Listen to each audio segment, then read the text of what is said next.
আসসালামু আলাইকুম ওয়া রাহমাতুল্লাহি ওয়া বারাকাতুহু। প্রিয় দর্শক, আশা করি প্রত্যেকেই ভালো আছেন। আমি আল্লাহর রহমতে ভালো আছি। আজকের ভিডিওটা হবে পিডিএল এবং কিউডিএল যারা অ্যাপ্লাই করতে পারেন না তাদের জন্য। ট্রাফিক পুলিশের ওয়েবসাইট থেকে পিডিএল মানে প্রফেশনাল ড্রাইভিং লাইসেন্স এবং কিউডিএল মানে কোয়ালিফাইড ড্রাইভিং লাইসেন্স কিভাবে অ্যাপ্লাই করতে হয় তার পুরো প্রসেসটি আমি আপনাদের দেখাবো। যারা আমাকে রিকোয়েস্ট করেন ভাই আমার পিডিএলটা একটু অ্যাপ্লাই করে দেন, আমার পিডিএলটা একটু অ্যাপ্লাই করে দেন, সেই সকল ভাইদের অনেক উপকার হবে। চলুন সম্পূর্ণ প্রসেসটি দেখে নেই। এখন থেকে পিডিএল এবং কিউডিএল অ্যাপ্লায়ার আপনিও একজন মাস্টার হয়ে যাবেন। ওকে, সো লেটস গেট স্টার্টেড। চলুন ক্রোম ব্রাউজারটি ওপেন করে নিচ্ছি।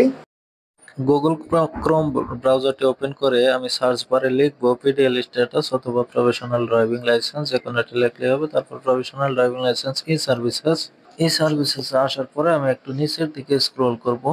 আমার ছবিটা একটু রিসাইজ করে নিই, সরি ফর ইন্টারাপশন। দেখুন আমি একটু নিচের দিকে স্ক্রল করলে এখানে দেখতে পাবো log in via PIN number and date of birth. Okay, PIN number date of birth দিয়ে দিলাম, দেন লগ ইন হওয়ার পরে এখানে দেখতে পাচ্ছেন যে অ্যাপ্লাই ক্লাস 3 পিডিএল, এটা চেকমার্ক দিয়ে দেব, গোল্ড বিরহিত বরাট করে দেব, নেক্সট। এরপরে এই যে ডান দিকের ইয়েস নো আছে সেইগুলো সবটি আমরা নো দিয়ে দেব। নো দেওয়ার পরে চেক মার্কে টিক দিয়ে নেক্সট। নেক্সট দেওয়ার পরে আরেকটা check mark, I have read and understand. এখন আমার পেমেন্টের মেথড চলে আসছে। পেমেন্ট মেথড আমি যেহেতু ভিসা কার্ড দিয়ে করবো সেহেতু ভিসা কার্ডে ক্লিক করলাম। ক্লিক করার পরে আমাকে একটা পরবর্তী পেজে নিয়ে আসলো। এখানে আমার সমস্ত তথ্যগুলো পূরণ করতে হবে। দেখুন এখানে কোথায় কি লিখতে হবে তা দিয়ে দিলাম, পূরণ করে নিয়েছি। এখন আমার এখানে একটা নোটিফিকেশন আসছে, আমার একটা পপ আপ মেসেজ আসছে যেখানে আমাকে অ্যাপ্রুভ করতে হবে। একটা নোটিফিকেশন আসছে, সেই নোটিফিকেশনটা আমি ক্লিক করে নিলাম। ডিবিএস ব্যাংকে আমার যে সফটওয়্যার আছে সেই সফটওয়্যারের ভিতরে প্রবেশ করতেছি। এখন অ্যাপ্রুভ, ওকে আমি অ্যাপ্রুভ করে দিলাম, দেন ডান হয়ে গেল আমার পিডিএল অ্যাপ্লাই। এই ছিল মোটামুটি পিডিএল অ্যাপ্লাইয়ের যে পূর্ণাঙ্গ প্রসেস, সেটা আপনাদের আমি দেখালাম।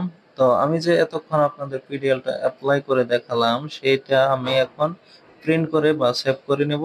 তো আমি প্রিন্ট করছি। তো প্রিন্ট প্রিন্ট করার পরে আমি কোথায় প্রিন্ট করব সেটা দেব। আমি উপরে যে ডান দিকে থ্রি ডটটা দেখতে পাচ্ছেন সেই উপরে ডান দিকে থ্রি ডটে গেলে আমি সেভ এস পিডিএফ দেখতে পাবো। তো সেভ এস পিডিএফ এ গেলাম। আমি কোন ফোল্ডারে সেভ করব সেই ফোল্ডারটা সিলেক্ট করে যে পিডিএলটা অ্যাপ্লাই করলাম তার নাম আমি লিখবো, জাস্ট পিডিএল লিখলাম। পিডিএল লেখার পরে সেভ। ওকে, সেভ করার পরে আমি ওকে সাকসেসফুলি সেভ। তো ফাইল ম্যানেজার থেকে আমি আমার পিডিএলটা ওপেন করে নিচ্ছি। সেই পিডিএলটা আমি আমার কাঙ্ক্ষিত ব্যক্তিকে পাঠিয়ে দেবো, যে ভাইয়ের জন্য আমি পিডিএলটা অ্যাপ্লাই করছি তাকে পাঠালেই মোটামুটি আমার কাজ শেষ। আপনাদের পূর্ণাঙ্গ প্রসেসটা দেখানো হলো। দেখুন আমি শেয়ার বাটনে গেলাম, শেয়ারে যাওয়ার পরে হোয়াটসঅ্যাপে যাওয়ার পরে আমি যেই ভাইয়ের জন্য অ্যাপ্লাই করেছি তাকে আমি সেন্ড করে দিব এই পিডিএল এর কপিটা।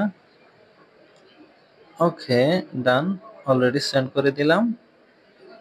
এখন এই ভাইটি যে পিডিএল এর কপিটা আছে সেটা সেন্টারে গিয়ে দেখালেই হবে যে আমার পিডিএল অ্যাপ্লাই হয়ে গেছে, এটা হচ্ছে তার কপি।